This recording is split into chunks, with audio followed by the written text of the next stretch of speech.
Hello दोस्तों, आप सभी लोग का स्वागत है हमारे यूट्यूब चैनल स्टडी समय में। दोस्तों, हम इस वीडियो में बात करने वाले हैं मैकेनिकल इंजीनियरिंग के 4th सेमेस्टर के स्टूडेंट के लिए आरएसी की क्लास यानी कि रेफ्रिजरेशन एंड एयर कंडीशनिंग। इसमें हम चैप्टर फर्स्ट पढ़ रहे हैं फंडामेंटल ऑफ रेफ्रिजरेशन। ये आज हमारा क्लास चौथा है। इससे पहले कि आप अगर वीडियोस नहीं देखें तो प्लेलिस्ट में जाकर आप सभी वीडियो को देख सकते हैं। अगर आप हमारे यूट्यूब चैनल पर पहली बार आए तो चैनल को सब्सक्राइब करके बगल में लगे बेल का आइकन को प्रेस कर दीजिए ताकि आप सभी को यूपी पॉलिटेक्निक से रिलेटेड वीडियोस मिलते रहें। अगर आपने हमारे टेलीग्राम ग्रुप को ज्वाइन नहीं किया है तो नीचे डिस्क्रिप्शन में टेलीग्राम ग्रुप का लिंक दे दिया गया है। नीचे डिस्क्रिप्शन में जाकर आप टेलीग्राम ग्रुप को ज्वाइन कर सकते हैं। वहाँ पर आपको फ्री में PDF नोट्स प्रोवाइड होंगे। ये हमारा व्हाट्सएप नंबर है। अगर आप हमारे व्हाट्सएप के जरिए कुछ पूछना चाहते हैं तो व्हाट्सएप के जरिए हमसे पूछ सकते हैं। चलिए बढ़ते हैं क्लास की तरफ। तो दोस्तों, आज हम पढ़ेंगे प्राकृतिक प्रशीतन यानी कि नेचुरल रेफ्रिजरेशन या फिर बर्फ प्रशीतन यानी कि आइस रेफ्रिजरेशन। तो आइस रेफ्रिजरेशन क्या होता है यानी कि बर्फ प्रशीतन। यह विधि पुराने समय में काम में लाई जाती थी। बहुत से प्रशीतन कार्यों में आजकल भी यह काम में लाई जाती है। जैसे प्राकृतिक बर्फ शीतलन जो है वह उत्पन्न कराने के लिए यह काम में लाई जाती थी और आजकल कृत्रिम में बर्फ बनाई जाती है। चित्र में एक बर्फ प्रशीतन दिखाया गया है। यहाँ पर आप देख सकते हैं ये चित्र है। इस चित्र में एक बर्फ प्रशीतन दिखाया गया है कि किस तरीके से काम करता है। अगर वीडियो अच्छा लगे तो वीडियो को लाइक से चैनल को जरूर सब्सक्राइब कीजिएगा। इसमें बताया गया है कि इसमें एक उष्मारोधी कक्ष होता है यानी कि यह एक उष्मारोधी कक्ष होता है। इसमें क्या होता है कि जो अंदर की उष्मा है यानी कि अंदर का जो टेम्परेचर है वह बाहर नहीं जाएगा और बाहर का जो टेम्परेचर है वह अंदर नहीं आएगा। जिसमें ऊपर एक ट्रे या फिर टैंक होता है यानी कि यहाँ पर आप देख सकते हैं ये ऊपर की तरफ ये क्या है, एक टैंक है। इसको हम टैंक कहेंगे। इस टैंक में इसमें बर्फ़ के टुकड़े या फिर ब्लॉक रखते हैं यानी कि इसमें बर्फ़ के टुकड़े या फिर ब्लॉक रखे जाते हैं। और खाद्य पदार्थों में विभिन्न वस्तुओं के स्टोरेज के लिए नीचे शेल्फ बने होते हैं यानी कि यहाँ पर देखिए, यहाँ पर ये जो शेल्फ है इसमें आप खाद्य पदार्थ रख सकते हैं। उसके बाद क्या होगा, वायु बर्फ बॉक्स के नीचे की ओर प्रवाहित होगी यानी कि जो शीतल वायु होगी वो इस रास्ते से यहाँ पर बर्फ के बगल से आएगी और जो ठंडी वायु होगी यानी कि शीतल वायु होगी वह खाद्य पदार्थ पर सभी पर पड़ेगी, जिससे क्या होगा कि वो वस्तुएं ठंडी हो जाएंगी। आगे बताया गया है कि वायु बर्फ बॉक्स से नीचे की ओर प्रवाहित होती हैं। इस प्रकार शेल्फ में रखी वस्तुएं ठंडी हो जाती हैं और उसके बाद कम घनत्व वाली गर्म वायु क्या होगी, ऊपर की ओर जाएगी यानी कि जो कम घनत्व वाली जो गर्म वायु होगी वह ऊपर की ओर यानी कि इस बॉक्स की ओर चली जाएगी जहाँ पर बर्फ रखा हुआ है तथा बर्फ कक्ष में प्रवेश करती है यानी कि उस बर्फ वाले कक्ष में प्रवेश करेगी और इस प्रकार फिर से वह ठंडी होकर फिर नीचे की ओर प्रवाहित होगी यानी कि इसी तरीके से चलता रहेगा। उसके बाद क्या होगा कि कक्ष व शेल्फ के अंदर के भाग अधिक आर्द्रता पर रखे जाते हैं यानी कि जो शेल्फ और कक्ष है जो उसके अंदर के जो भाग है वह अधिक आर्द्रता पर यानी कि नमी पर रखे जाते हैं। जिससे क्या होता है कि जिससे खाद्य पदार्थ व वस्तुएं क्या होंगी, सूखती नहीं हैं और इसमें 5 से 10 डिग्री तक का तापमान प्राप्त किया जा सकता है यानी कि इसके अंदर का जो तापमान है वह 5 से 10 डिग्री तक प्राप्त किया जा सकता है। जब 0 डिग्री सेल्सियस या फिर कम तापमान प्राप्त करना होता है तो बर्फ़ के साथ लवण मिला देते हैं यानी कि बर्फ़ के साथ क्या करते हैं, नमक को मिला देते हैं। जिससे क्या होता है कि जिससे बर्फ़ पिघलने की दर बढ़ जाती है यानी कि बर्फ़ जल्दी पिघलेगा तो उसकी जो उष्मा सोखने की और शोषण करने की क्षमता होगी वह ज़्यादा होगी, जिसके कारण क्या होगा, फलस्वरूप अधिक उष्मा अवशोषित होती है और इस विधि की सीधी संपर्क प्रशीतन कहते हैं यानी कि इस विधि को क्या कहेंगे, सीधी संपर्क प्रशीतन कहेंगे। यानी कि जब उष्मा ज़्यादा तेज़ी से अवशोषित होगा तो वहाँ पर ठंड और बढ़ जाएगी। इसी कारण क्या होगा कि 0 डिग्री सेल्सियस को पाने के लिए हमें बर्फ़ में नमक मिलाना पड़ता है। जहाँ पर शीतलन लोड अधिक होता है वहाँ अप्रत्यक्ष विधियाँ अपनाई जाती हैं जिसमें इसमें बर्फ़ संग्रह स्थान से अलग रहती है यानी कि बर्फ़ संग्रह स्थान से क्या रहती है, अलग रहती है तथा शीतलन एक माध्यम यानी कि नमक के घोल के परिसंचरण होता है। अब आगे देखते हैं मैकेनिकल रेफ्रिजरेशन यानी कि मैकेनिकल रेफ्रिजरेशन क्या होता है। मैकेनिकल रेफ्रिजरेशन यानी कि इसको हिंदी में कहेंगे यांत्रिक प्रशीतन। इसका संबंध उन शीतलन प्रभाव से है जो किसी मशीन या फिर यांत्रिक विधियों के द्वारा उत्पन्न होती हैं। यांत्रिक प्रशीतक जो है यानी कि मैकेनिकल रेफ्रिजरेटर, उसमें जो स्थान अथवा कक्ष जो ठंड किया जाता है वहाँ से ऊष्मा को शोषण वाष्पित्र कोलाइड में उपस्थित प्रशीतक यानी कि रेफ्रिजरेंट द्वारा किया जाता है। यानी कि वहाँ का जो ऊष्मा का शोषण होगा वो कोलाइड में एकत्रित यानी कि उपस्थित रेफ्रिजरेंट होगा, उसके द्वारा किया जाएगा तथा उस शोषित ऊष्मा का संघनित्र में निराकरण होता है। यानी कि जो ऊष्मा शोषित की जाती है वह संघनित्र में उसका रिडक्शन हो जाता है यानी कि निराकरण हो जाता है। इस प्रकार प्रारंभिक प्रशीतक की रचना तथा कार्य विधि जो है वह चित्र में दिखाई गई है। इस चित्र में दिखाई गई है कि जो यांत्रिक रेफ्रिजरेटर यानी कि मैकेनिकल रेफ्रिजरेटर जो है वह किस तरह से कार्य करता है। तो आप यहाँ पर देख सकते हैं यांत्रिक प्रशीतक चक्र यानी कि मैकेनिकल रेफ्रिजरेशन साइकिल। इसमें क्या होता है, ये प्रशीतक टैंक है। इस प्रशीतक टैंक में वह रेफ्रिजरेंट भरा रहता है, उसके द्वारा इस पाइप के द्वारा प्रशीतक नियंत्रित किया जाता है। उसके बाद क्या होता है, इस पाइप के द्वारा फिर यहाँ पर प्रशीतक आता है और इससे क्या होता है कि जो प्रशीतक है उसके अंदर का तापमान जो है वह कम हो जाता है यानी कि ठंडा हो जाता है वहाँ का तापमान। और जो बाहर का तापमान है, यहाँ पर देख सकते हैं इस बाहर कक्ष का तापमान क्या होगा, यहाँ का तापमान 25 डिग्री सेल्सियस है यानी कि यहाँ का तापमान अधिक है। और इस प्रशीतक टैंक में जो रेफ्रिजरेंट भरा होता है इसी के कारण यहाँ का जो तापमान है वह कम हो जाता है। और ये जो दीवारें दिखाई देती हैं इसी को हम कहते हैं प्रशीतक। और उसके बाद ये जो पाइप तरीके से आपको दिखाई देगी इसको हम कहते हैं वाष्पित्र। वाष्पित्र के जरिए फिर ये गैस क्या होती है, संपीड़क में जाती है और मोटर द्वारा चलित होती है और संपीड़क करने के बाद फिर यह इस पाइप से संघनित्र होकर फिर इसी प्रशीतक टैंक में वापस आ जाती है। तो इसी प्रकार से यह प्रक्रिया चलती रहती है। इसी को कहते हैं मैकेनिकल रेफ्रिजरेशन साइकिल। अब हम देखेंगे कि शीतलक के तापमान में वृद्धि क्या होती है। किसी वस्तु के शीतलन यानी कि कूलिंग की एक विधि यह है कि वस्तु को उसके अपेक्षाकृत अधिक ठंडे पदार्थ के संपर्क में लाया जाए, जिससे शीतलक कहा जाता है। यानी कि कोई वस्तु को ठंड करनी हो तो उसे उस वस्तु की अपेक्षा अधिक ठंड वाली वस्तु के संपर्क में लाया जाता है और उसको हम क्या कहते हैं, शीतलक कहते हैं यानी कि कूलेंट कहते हैं इंग्लिश में। उदाहरण के लिए भवन में अध्यावासी व वस्तुओं के शीतलन के लिए निम्न तापमान की वस्तुएं भेजी जाती हैं। यानी कि जो शीतलन उसको शीतलन करने के लिए उसमें निम्न तापमान की वस्तुएं भेजी जा सकती हैं। उदाहरण के लिए जैसे मान लिया कि डेयरी में दूध को ठंडा पानी है, उसमें ठंडे पानी के तापमान में वृद्धि कर उस दूध को ठंडा किया जा सकता है। और ठोस भी शीतलक का कार्य करता है, यानी कोई ठोस है वह भी शीतलक का कार्य करेगा।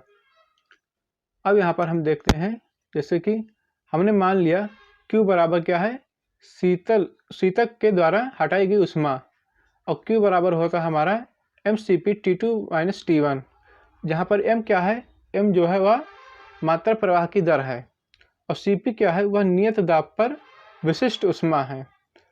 और उसका T2 - T1 क्या है, शीतलक के तापमान में वृद्धि, यानी कि शीतलक के तापमान में जो अंतर हुआ, जो वृद्धि हुई है वह T2 - T1 है।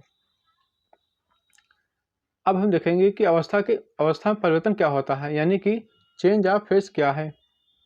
तो ठोस से द्रव और द्रव से वाष्प या फिर ठोस से वाष्प में जो अवस्था में परिवर्तन होता है, उस परिवर्तन के लिए शीतक यानी कि कूलेंट की ऊष्मा की आवश्यकता होती है और उसकी जो आवश्यकता है उसको प्रशीतन उपयोग में लाया जाता है।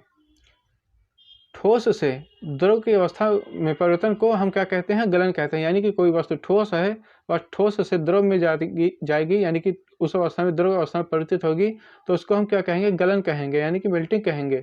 वहीं शीतलक द्वारा अवशोषित ऊष्मा को गलन की ऊष्मा कहेंगे। यानी कि ठोस से द्रव में जो ऊष्मा हमें चाहिए उसको हम कहेंगे गलन की ऊष्मा, यानी कि जो अवशोषित ऊष्मा होती है उसको हम कहेंगे गलन की ऊष्मा। और इस प्रक्रिया का सर्वपरिचित उदाहरण क्या है, बर्फ का पिघलना। जैसे कोई ठोस बर्फ है वह पिघल जाती है और वह द्रव में बदल जाती है, तो उसमें जो ऊष्मा अवशोषित होती है उसको हम कहेंगे गलन की ऊष्मा। अब आगे देखेंगे, द्रव से वाष्प में अवस्था में परिवर्तन होने को वाष्पन कहा जाता है। यानी कि जो कोई लिक्विड है वह वेपर में परिवर्तित हो जाए, यानी कि कोई द्रव वाष्प में परिवर्तित हो जाए तो उसको हम कहेंगे वाष्पन। और तथा शीतलक द्वारा अवशोषित ऊष्मा को वाष्पीकरण की गुप्त ऊष्मा कहेंगे। यानी कि कोई द्रव है, द्रव से वह वाष्प में परिवर्तित होगी, तो वाष्प में परिवर्तित होने के लिए जो ऊष्मा की आवश्यकता है, उस आवश्यक ऊष्मा को हम कहेंगे वाष्पीकरण की गुप्त ऊष्मा। और यह प्रक्रिया क्या है, यह प्रशीतक के अधिकतर प्रयोग में लाई जाती है। यानी कि यह प्रक्रिया जो है वह प्रशीतन के अधिकतर प्रयोग में लाई जाती है। यह वाष्प संपीड़न चक्र यानी कि वेपर कंप्रेशन साइकिल में प्रयुक्त होती है।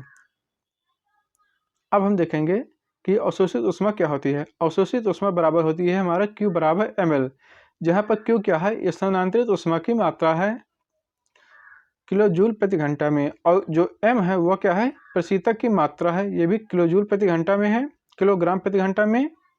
जो प्रशीतक की मात्रा है वह किलोग्राम प्रति घंटा में है, और जो स्थानांतरित ऊष्मा की मात्रा है वह किलो जूल प्रति घंटा में है। और जो यहाँ पर यल है वह यल क्या है, वो यल है एंथैल्पी में परिवर्तन। किलो जूल प्रति घंटा में कि एंथैल्पी में कितना परिवर्तन हुआ है उसको हम एल से डिनोट करेंगे।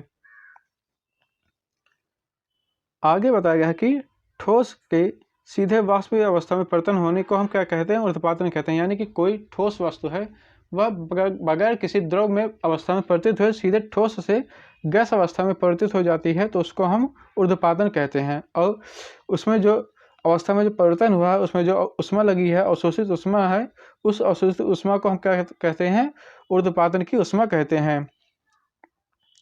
इसका जो मुख्य गुण है वह क्या है, ठोस अवस्था से द्रव अवस्था से बिना गुजरे, यानी कि बिना गुजरे क्या होगा, वह अपने सीधे गैस अवस्था में परिवर्तित हो जाएगा। तो उसी को हम कहेंगे, क्या कहेंगे, ऊर्ध्वपातन। जैसे हमारा हो गया कपूर, और दूसरा हो गया शुष्क बर्फ यानी कि ठोस कार्बन डाइऑक्साइड। इसको दूसरे भाषा में हम कहेंगे ठोस कार्बन डाइऑक्साइड, या फिर हम इसको कहेंगे शुष्क बर्फ, इंग्लिश में इसको कहते हैं ड्राई आइस। अब हम देखेंगे कि गैसों द्वारा शीतलन कैसे होता है। तो गैसों द्वारा जो शीतलन है वह गैसों द्वारा बिना किसी परिवर्तन किए शीतलन उत्पन्न किया जा सकता है। यानी कि गैस द्वारा जो शीतलन उत्पन्न करना होगा वह बिना किसी परिवर्तन किए ही शीतलन उत्पन्न किया जा सकता है गैसों द्वारा। और गैसों द्वारा शीतलन दो निम्न प्रक्रियाओं द्वारा किया जा सकता है। पहला है प्रतिवर्ती प्रसार द्वारा शीतलन, यानी कि किसी बंद निकाय के लिए ऊष्मागतिकी के प्रथम नियम से, यानी कि Q बराबर हो जाएगा हमारा W प्लस DU, जहाँ पर Q क्या होता है हमारा प्रदत्त या फिर निष्कासित ऊष्मा, और Q क्या है हमारा प्रदत्त या फिर निष्कासित ऊष्मा, और W क्या है हमारा किया गया कार्य, और प्लस यहाँ पर जो DU है वो क्या है, आंतरिक ऊर्जा में परिवर्तन, कि आंतरिक ऊर्जा में परिवर्तन कितना हुआ है।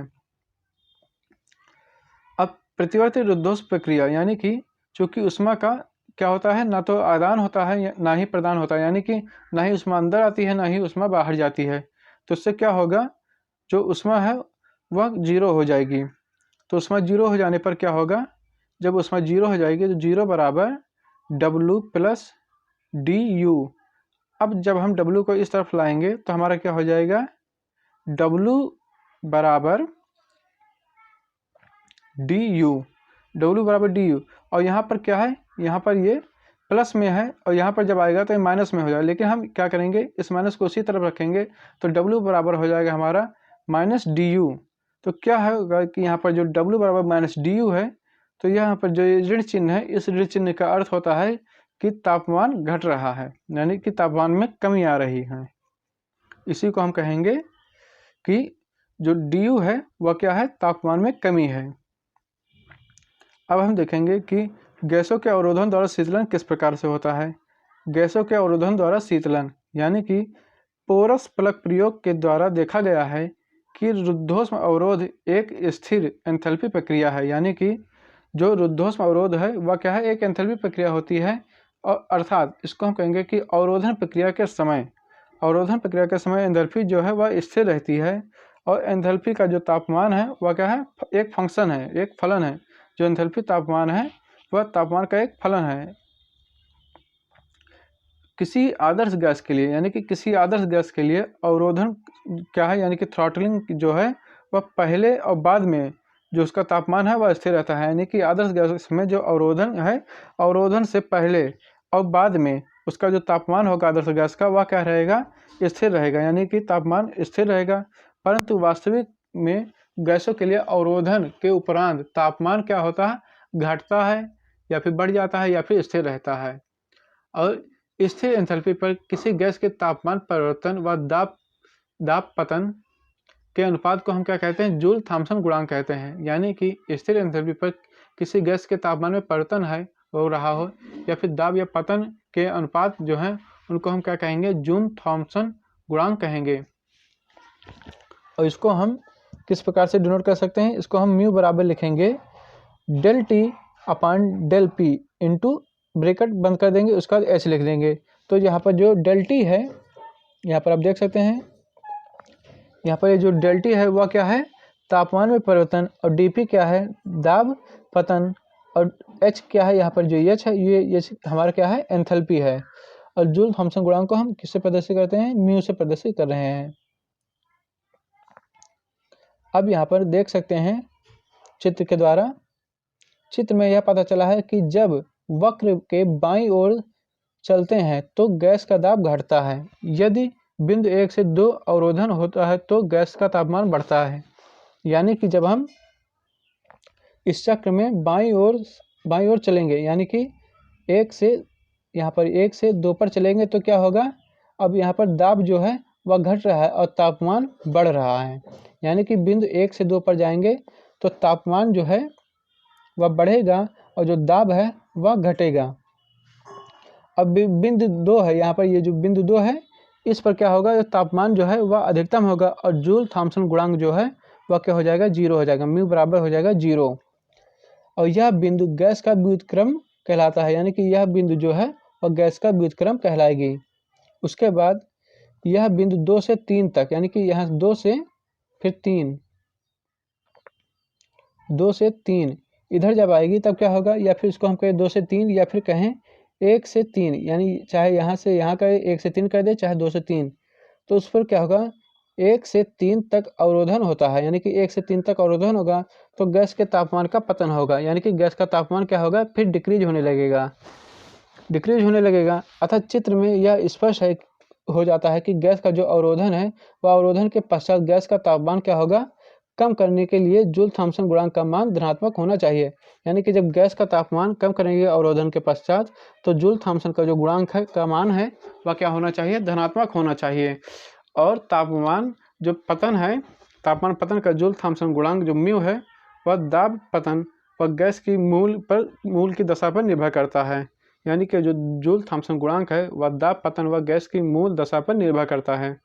और प्रशीतन उद्देश्यों के लिए परिणामी तापमान जो है वह बहुत अधिक हो जाता है। यानी कि प्रशीतन उद्देश्यों के लिए जो परिणामी तापमान है वह बहुत अधिक हो जाएगा जब तक कि मूल तापमान अपेक्षाकृत निम्न ना हो।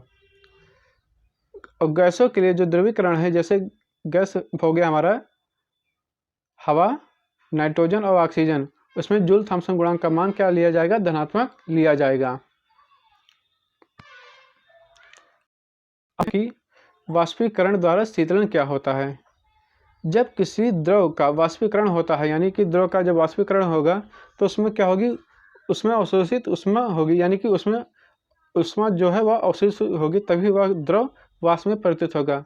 और इस विधि में द्रव की वाष्पीकरण की गुप्त ऊष्मा क्या होगी, वह उसका उपयोग होगा। यानी कि उसमें गुप्त ऊष्मा की उपयोग होगी। जिस पदार्थ का शीतलन करना है उसे द्रव के निकट इस प्रकार से रखा जाता है कि वाष्पीकरण होने से उस पदार्थ से जो ऊष्मा है वह अवशोषित हो सके। यानी कि कोई पदार्थ है उसको शीतलन करना है तो उसमें क्या होगा, उसे द्रव के निकट रखेंगे और इस प्रकार से रखेंगे कि जब वाष्पीकरण हो, यानी कि जब द्रव वाष्प में बदले तो जब ऊष्मा अवशोषित हो तो उसमें बगल वाली रखी वस्तु की भी ऊष्मा अवशोषित हो जाए, जिससे क्या हो कि वह जो वस्तु है वह ठंडी होने लगे। उदाहरण के लिए क्या कहते हैं, उदाहरण के लिए यदि हम किसी उड़नशील द्रव से उंगली डुबोते हैं, यानी कि कोई उड़नशील द्रव है उसमें उंगली डुबोते हैं और फिर हवा में लहराते हैं, तो उंगली की खाल की सतह पर द्रव का वाष्पीकरण होने से शीतलन प्रभाव होता है। जैसे कि हम मान लेते हैं हमने कोई स्पिरिट की बूंद ले ली, उसके हथेली पर एक बूंद मैंने रख दिया, उसके बाद क्या होगा, जिस हथेली पर स्पिरिट की बूंद गिरेगी वहाँ पर क्या होगा, आपको कुछ ठंडक महसूस होने लगेगा। यानी कि वहाँ पर जो खाल है उस खाल की जो ऊष्मा है वह स्पीड अवशोषित करने लगेगी, और जिससे क्या होगा, उस जगह पर जहाँ पर आपका जो वो क्या नाम है लिक्विड गिरा था, वहाँ से जो उष्मा अवशोषित होने लगेगी, तो उस जगह पर आपको ठंडा महसूस होने लगेगा। और सुराही द्वारा पानी का ठंडा होना क्या है, इसका एक उदाहरण है। तो दोस्तों इस वीडियो में इतना ही। वीडियो अच्छा लगा हो तो वीडियो को लाइक शेयर, चैनल को जरूर सब्सक्राइब कीजिएगा। मिलते हैं नेक्स्ट वीडियो में, नेक्स्ट क्लास में। Thank you for watching my video.